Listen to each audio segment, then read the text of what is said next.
Elon, hey man, just consider these things. Like, you're on your way.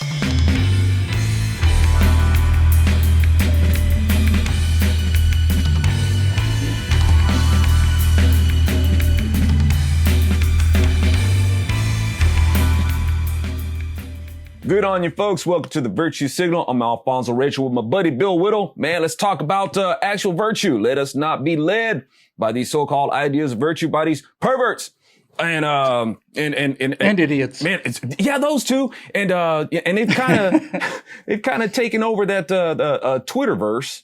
And I think a lot of people are excited about the prospect of Elon Musk buying Twitter. Let's see if he's going to make that happen or not. And along with that, I think some people are finding some good news in Elon Musk becoming a Republican voter.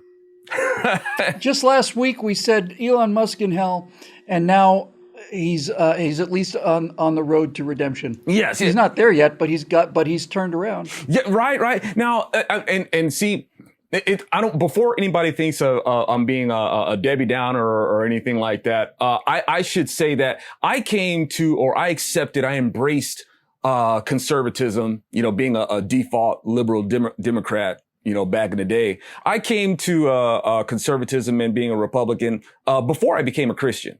Right. And I think, to have a really solid foundation, this is my opinion. I'm not trying to, I'm push your religion. No, not do that. It's my opinion. If you really want to have a solid, foundation of what to build conservatism on, rather than being interpreted by whatever anybody thinks they feel conservatives could be. That's what gets us in trouble. We get led by our feelings. You got to have a solid foundation of something that actually, is the author of liberty himself, rather than, okay, well, this is liberty and all that sort of stuff. It needs a solid foundation. So even with Elon, what do you think about this? What do you think about, Elon, going ahead to vote Republican? Everything is proceeding as I have foreseen. Just last week, we did a show, tongue-in-cheek show that I called Elon in Hell. Elon Goes to Hell. And you'd pointed out that he's become a real darling because of, buying some free speech, putting down, it's apparently what it costs now. Free speech is about $40 billion. It's not cheap anymore. And nevertheless, that he said, if there's a hell, then include me. And that led us to all this other stuff. So Elon Musk said, I voted Democrat my entire life, but I'm voting Republican in 2022. And if we see enough good changes, and hopefully that trend will continue. So Elon Musk becomes the poster child for modern culture, modern Western culture. In my opinion, and I don't get paid by the guy, and I sure wish I would.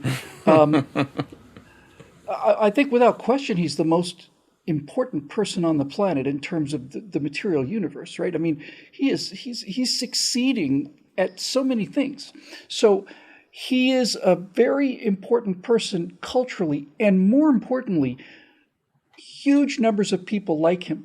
Now, the far left turned anti-Elon a while ago, when he took Tesla out of California, and he's a billionaire and all that. But the vast majority of Americans understand that this guy is pretty much single-handedly getting us a future back, a technological future, a material future here on Earth. And when we talked about him, I think it was last week, I told you, I think about a comment I got when I was writing an essay at Eject, and it was I was pretty much stone cold atheist at the time, and somebody said, Bill, I don't think your journey's over yet. And how dare you? Who are you to tell me what I believe in? Yeah. He was right. He was absolutely right. And I think that's what we're seeing here.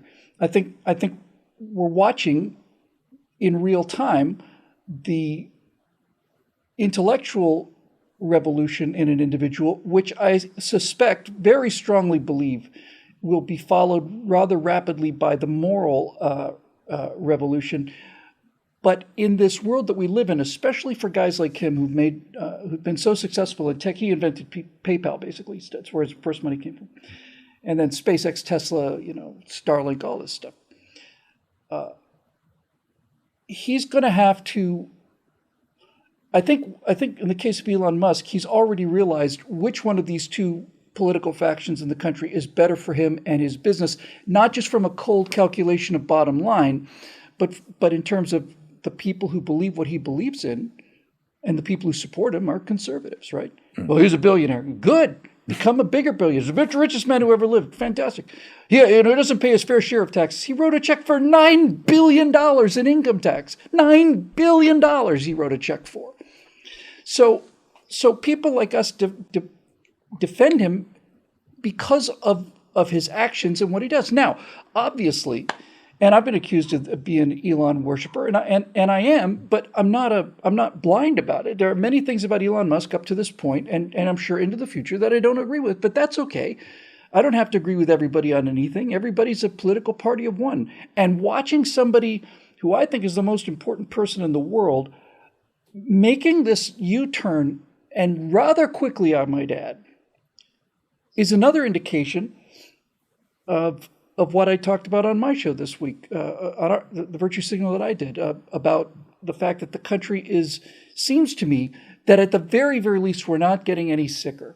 That exposure to what these policies and philosophies of the left really are has turned the country away in revulsion. And as we said last episode, that doesn't mean it's heading in the right direction, at least not heading in the wrong direction anymore. So I think it's fun to watch, though, and since you became a Republican before you became a Christian, and since I did too, and I suspect this is going to happen. First thing he has to do is have to get out of that far left bubble chamber that Bill Gates and Jeff Zuckerberg and all the rest of them live in. And he's done that. And by the way, I don't think he was ever one of those people. I think he's much like them, but I don't think he's one of them. And the reason I don't think that Elon Musk is much like Bill Gates or Zuckerberg or Bezos or any of these guys, and the reason I don't think he's exactly like them, he has many qualities in common with them, but the reason I think he's different is because primarily he's still human enough to have a sense of fun, right? He is still human enough to have his own opinions, even when they go against the grain. And that's the thing I find absolutely lacking in Bill Gates and Bezos and Zuckerberg is any kind of a sense of humor, any kind of a sense of fun, any kind of a sense of an emotional reaction to the world. And Musk seems to be, no, I feel like doing this because I want to go to Mars. I want to die on Mars. Well, nobody else is doing it. I suppose I better do it. And so he does. And I suspect that this is the precursor to him re-examining a lot of things in his life. David Mamet, is another guy who I enormously admire.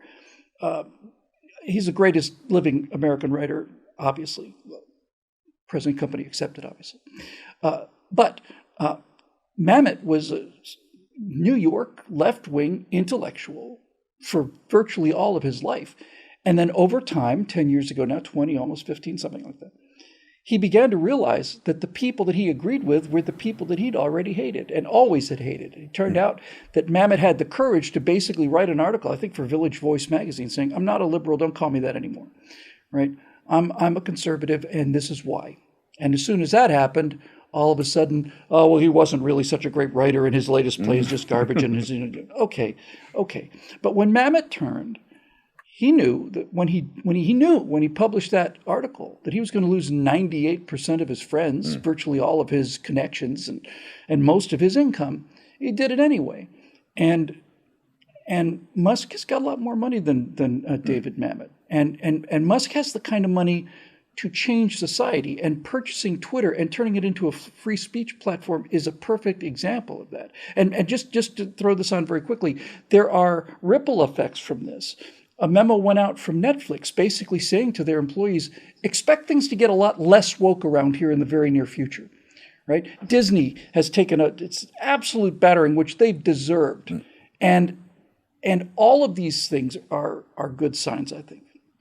Indeed, man. And, my concern of with Elon, becoming a Republican voter is say the motivation. It's like, well, what actually motivated you? Was it because you got tired of them Demeroids and you're looking for some Republican ointment or something like that? It's like they're a pain in the tuchus and you're tired of that. Are you tired of being disillusioned by what you thought that they were? Because Elon says, I thought, I historically voted Democrat because Democrats are supposed to be the kindness party. And I'm like, what kindness are you talking about? See, these are the kind of things where that's why I'm saying with Republicans, a lot of Republicans think this. Well, I remember when the Democrats, we used to be able to sit down and have conversations with them. When they were bombing churches, when they were lynching people. What point in history were these Democrats these reasonable people that were so about kindness? From the KKK to BLM to Antifa to strategically placing abortion clinics so we can promote a genocide of a targeted community. What are these nice people that you're talking about? And now these people, you're seeing how they're not really nice to you. Well, so the one thing that the left has and the only thing the left has had really is an outstanding first-class marketing and advertising department. That's it. That's all they've got. They don't have a product. Yeah. In fact, they don't have any product at all. All they have is marketing and advertising. So give the guy, you got to cut, not just Musk, but you got to cut a lot of people, got to cut them a break. They've been subjected to this message for their entire lives from everywhere. And it's an act of courage to suddenly say to yourself, I think, as I did. The reason I called my blog Eject back in the very end of 2002 was because I had to get out of the ideas that I had, all these ideas I had were just on fire and going into the ground. Out. I'm gonna try something new. So give him some time, man. He's going in the right direction. Sure. It's one of those things where it's kind of like a tough love thing, and at this point right now, with what it's costing us, it is costing us a lot. It's time to really get into the game, and it's like, say for instance, if you're in the military, or even if you're in football. Once you step out on the field, it's like, no, this is your first day on the field. No, the coach is going to be on your behind. The drill sergeant is going to be on your behind. In the influence that Elon Musk has, right? I think, if he's making a business of blowing up stuff, he can handle a blow up of some truth. Say, look, man, this is how this is going to go down. Please be careful about how you go, because you got a lot of power and you got a lot of influence. All right. So, and this narrative has been going on for a long time, where people talk about, this Democrat, your grandfather's, this isn't your grandfather's Democrat Party, or they talk about this new Democrat Party. This ain't a new Democrat Party. They're still the same old psychotic knuckleheads they've always been. I haven't heard the left call themselves the new left in a long time. You just look at Joe Biden and Nancy Pelosi and Hillary Clinton. These are old people. Bernie Sanders, they're decrepit people. Yes. But yes, that's been the marketing. Yeah, and it's like, and I can understand. And don't get me wrong, it's not judgment, because I was the same way. And somebody had to say, "Hey, man, I understand you're kind of new to the game, and I had to take some skinned elbows and skinned knees to find out, just like you talk about, said life will be stupid out of you, right?" And we don't want Elon Musk to have to go through that long process that we went through, to kind of get there. If we could spare him that, and it's not just about Elon Musk, it's the people who look up to him. That's the thing I'm thinking about also. That's right. And he may be having that Reagan moment. Reagan said, "Hey man, I didn't leave, the Democrat Party. The Democrat Party left me." And I think if I can paraphrase, or if I can kind of speculate on where Reagan is coming from, it's not so much like the Democrat Party left him as in they changed their ideology so much. Right. They left him the same way your baby teeth leave you.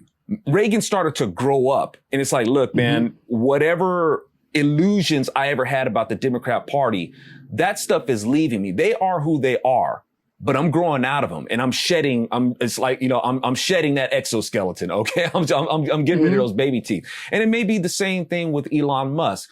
But at this point, it's like, okay, I'm seeing that these people aren't who they say they are, but there's some of the things that he still, ideas that he has to retain that still line up with the Democrat Party. And I hope that he sheds those things. So, and of course, it's like, look, man, I hope that you get to Mars. You got people out there, they want to go to Mars. They want to leave the Earth because for whatever reason, they think that they're going to find on this other planet, a utopia of wokeism, or they're going to find peace of mind. It's like, okay, you're going to find peace on a planet named after the god of war. Okay, but you go ahead and you see if you can find your peace there. Whatever is haunting you will haunt you wherever you go in space or on the planet or whichever. So that's an internal thing to work out, you know. Well, I'm one of those go to Mars guys. I thought, you know, from the age of 5 to 17, I think thought, it'd be okay, awesome. It's pretty simple. Yes. Yeah, I'm going to go to the Air Force Academy, then I'll shoot down communists at upper stratosphere at Mach 3, and then command the Mars mission. What's the problem? So I get that. By the way, again, I've been really had my mind stretched and exercised by this interaction with this person who I'm not at liberty to name yet because he hasn't said I could. But it became clear to me, he helped clarify to me something I've always understood. Elon Musk isn't going to Mars looking for life or looking for new real estate. He's looking for wonder. He's looking for that sense of wonder. The reason we went to the moon, the reason we had 400,000 people working on the Apollo program together, every single one of those engineers consciously said, okay, my job is to design the motor that's going to steer the antenna so that the command module can talk to the Earth. That's my job. So that's what I'm going to do in order to get to the moon. But the logos of going to the moon was the wonder of it. And the reason we stopped going to the moon was once we had done it enough so that it became no longer wondrous, we just decided, okay, well, what else can we do? So he's pursuing this transcendental emotion that's down here on Earth. And all I would say is, well, I agree with everything you said. Look, right after the leaked Supreme Court ruling about Roe v. Wade being overturned, or at least potentially being overturned, he immediately came out and said, I will pay for any of our employees who need to go from one state to another in order to get an abortion. I don't find that kind or a statement that I agree with. But that doesn't disqualify him from me. I don't have to agree with them on everything. I like the trajectory. And I'm certainly willing to give him at least as much slack as I got, because he's a lot smarter than I am, and it took me a lot longer to come around to this. So this is very much like our last episode, where it's like, yes, this is good signs. We don't want to leave the job unfinished, because for Elon, I suspect the real breakthrough is going to be the emotional and mental and spiritual breakthrough. But he's already done two things that are of enormous importance, not just to Elon Musk. We're just talking about Elon Musk because he's a high-profile individual. This is going on throughout the whole country. Millions of people are having this exact same experience. First of all, he's being confronted by what the reality of this philosophy that he's always believed in, or at least what he's been sold as the philosophy. So he's made the intellectual decision to abandon this course that is the default course. This is what the culture tells you is correct. And to make and to reach a point where you are intellectually ready to say, I was wrong about that. I need to change my mind. That requires courage. Yeah. And much larger sense of courage, at least today, is the moral courage necessary to make that public. Right? Mm-hmm. Is to openly say, you know what, I've decided you people are all a bunch of, even though you have all of this cultural leverage, I think you're all just horrible people. So he's going to get attacked much more aggressively now, because now he said, I'm going to vote Republican. He's going to, the Nazis are taking over. Okay. The only difference between us and the actual Nazis is, 50 million dead people, but let's just put that little trivial detail aside. And all I'm saying, though, is let's not tough love the guy off the team, right? We've got a really great prospect, great high school prospect here. Maybe the guy needs some discipline, and maybe he needs to have a little bit of his pride taken down, all of that. And certainly what happened to me. But let's not shoo him. And when I say him, I mean all of the people who are going through what he's going through right now. I mean, millions and millions and millions of Americans are going through that. Let's not shoo him out of the tent. And certainly, instead of saying, welcome to the tent, let's not stand there with our hands on our hips saying, what took you so long, Really, honestly, why didn't you figure this out earlier? It's really kind of stupid of you to be a liberal, especially a smart guy like you. I mean, what took you so long? Let's not be that guy. Right? Let's be the person who understands that some people who are watching the show have been conservative, Christian, moral, all this stuff their whole lives. many others, you and me included, had to come to this position. And let's extend the same welcome that people extended to us. In a way, it's very much like starting a 12-step meeting, like Alcoholics Anonymous or Narcotics Anonymous or something like that.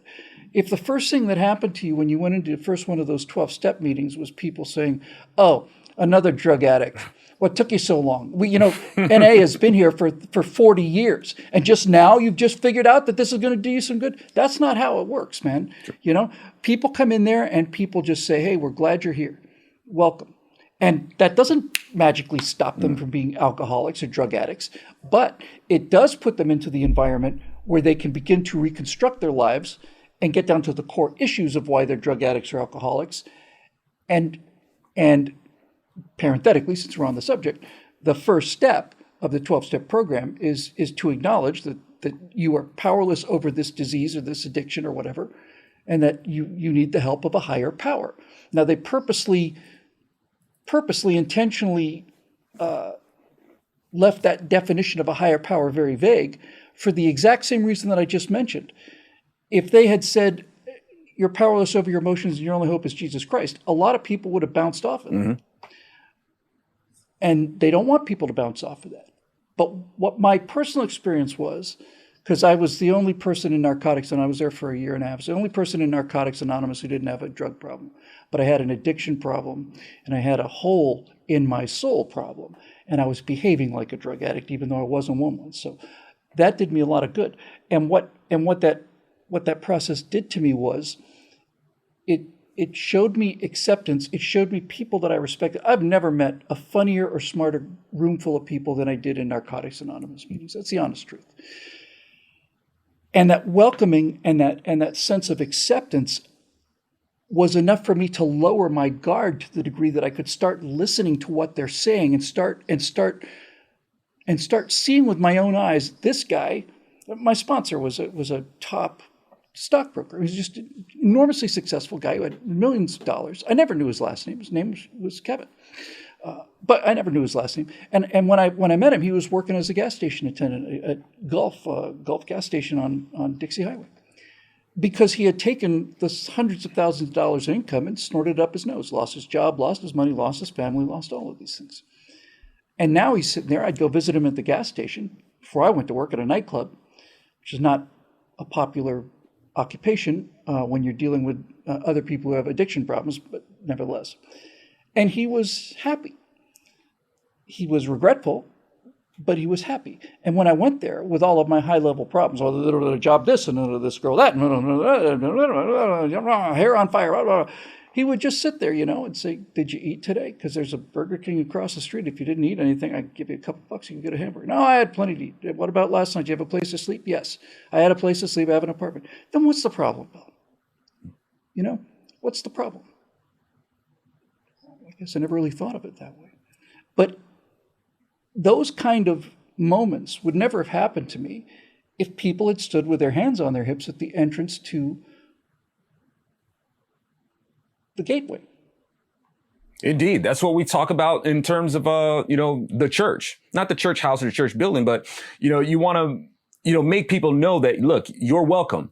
Your baggage ain't, but you are. If you really want to change and you really want to make a new go at this, well, there's some things that are going to have to be changed. That in itself that's going to be tough. It certainly ain't about, writing off Elon Musk or not making him feel welcome. Of course we want to encourage this trajectory that he's on.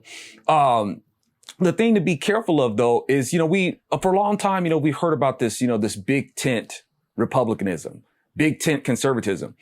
That only ends up becoming a big tent of obscurity. And you can have all the numbers that you want, but you don't have people mobilized to stop the evil that's happening. We had the numbers. The White House still got stolen. Right. So we got people mobilized because there's a lot of obscurity that's going on and lack of something solid. We want to be, as the saying goes, it's about iron sharpening iron, and nobody, I don't think anybody's going to be harder, and like I said, this is tough love where you got Democrats coming with tough hate and hate's not even tough. Hate is for the weak. right? But they can still cause a lot of problems. And their hatred is what ran him out. And I don't think that we're going to come with anything as hostile. But it's like, look, and you're right, man. It's not about waiting there with your hands on your hip and, say, hey, man, what took you so long? But like I said, it's like, look, man, you've got this influence, your approach can still give people the idea that these things are okay. Like I said, it's not just about Elon. It's about the people who he has influence over. And there's lots of people. He represents a lot of things to a lot of people. And it's like, man, with that influence, man, that could do some damage. So, we might come after you faster, just to kind of put you on the right path, not browbeat you or beat you over the head. But it's like, look, man, some correction is needed really quick because if you want to get by Twitter, man, if I can go here really quick, man, just speaking of Twitter, if he's wanting to buy it, man, there's a lot of spiritual implications that go on in the world of Twitter. Cause I think it's really, man, I marvel at it. We got a lot of people out there, man, that are basically spiritual lepers. Okay. And not only that, in our culture, that's what we're treating each other like. Get your mask on, stay 6 feet, unclean. I think it's really uncanny that we're doing this same thing. And the thing about leprosy, or what the Hebrew called za'arat, is leprosy is a hard disease to define. As of late, people call it Hansen's disease.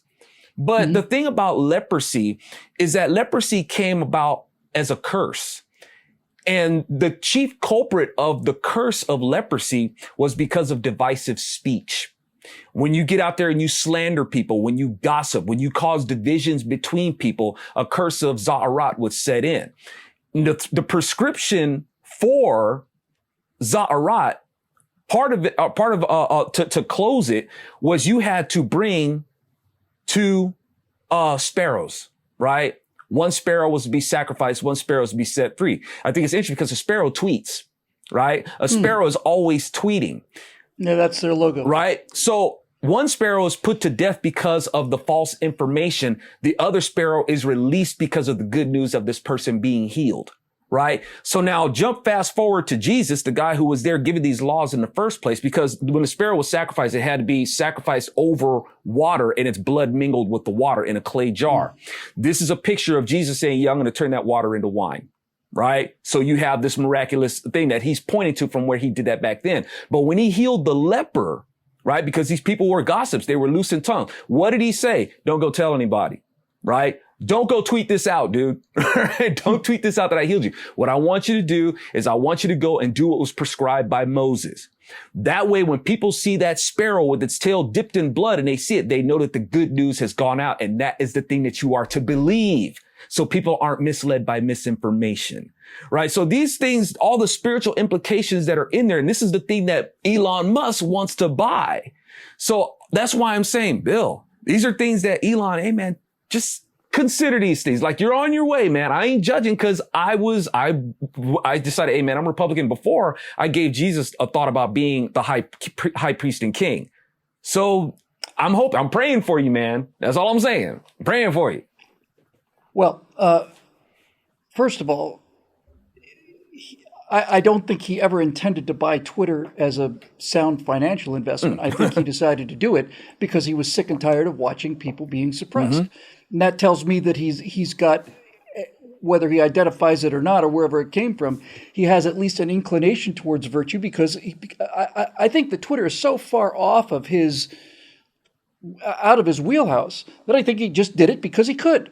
And maybe the whole thing was just trolling them. I don't know. But the point is, he's changed the culture for the better by doing it.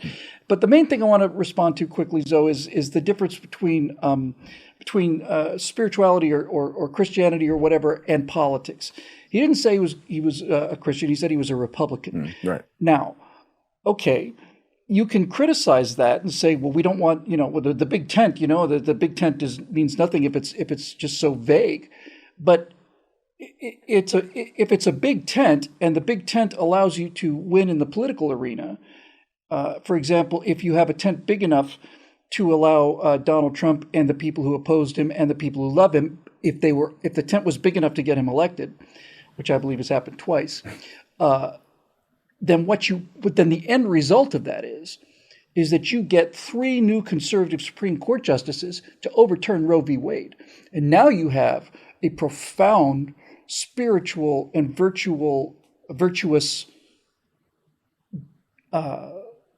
result of a political decision. So if he's deciding to join the tent politically, let's understand. And by the way, I've said this several times this episode, it needs to be said again. When I talk about Elon Musk and when we talk about Elon Musk, we're not just talking about him. We're talking about the tens and tens of millions of people who are exactly like him, who'd grown up with the message, had been taught their entire lives that we're the bad guys, have come into the realization that we're not. So let's get him into the tent, right? And all the people that support him, let him get the message, right? Let him get the message. None of these, very few of the Americans who vote Democrat have ever heard our side of the story. We're up on this stuff because we have to go digging for it all the time. But I keep coming back to this. Well, how could people vote for this? Well, they voted for this because they didn't hear the other side of the story. Right. They didn't hear it. And to the degree that they heard about Hunter Biden's laptop, they heard that it was a Russian disinformation campaign perpetuated by Republicans. This is the incredible power of their advertising and marketing campaign. But they don't have the truth, and we do. And so let's not. I'm not saying that his journey's over, but it's not up to me to tell him what his journey is. I think he's going exactly down the path that I went down, pretty much the path that you went down, that so many of us went down. Let him make the intellectual realization first, the political realization second, and then once he starts spending time outside of that liberal bubble with all of the advertising, then he'll begin to listen to what we're actually saying and why. And I suspect that he will, come around. I just think he deserves the same amount of time that I had, and I'm enjoying watching the process. Sounds good to me, man. And it's just like, coming into our country. This is what the country is. If you're going to come here, this is what the law is. These are the things that This is what you have to do. Right. Yeah. This is what it is. This is what defines being an American. Right. Okay. So if we take that as an example, sorry to step on you. If we take that as an example, then let's just say that Elon Musk has decided that he wants to leave this horrible country that he's in. Let's just say he wants to leave the Soviet Union, which he's been told his entire life is just a worker's paradise. He's come to realize that it's not. He's come to realize that he doesn't want to be there anymore, and he has filed an application to enter the country legally. Right? If that's where he is now, okay, that's good. He's not a citizen yet. Okay, but he's going in the right direction. Yes. That's what we want. What we want to make sure of is like, look, man, you're heading in the right direction. This is what it is to be here. And, we want that kind of same standard of explaining what that is once you come into the tent. That way, as we said before, we want to make sure that this is a melting pot, not a fruit salad, right? And these are the things that we want to do to make sure that these flavors, they mingle together and come up with a flavor that's conducive with keeping us, moving in the right, trajectory, as you have said before. So that's just what we want to make sure that we're doing. All right, y'all. Thank you so much. I'm Alfonso Rachel for Bill Whittle. We hope that you've enjoyed this episode of the Virtue Signal. If you have, work that share button and head over to BillWhittle.com and drop a buck in the bucket. Help us keep the lights on. Good night.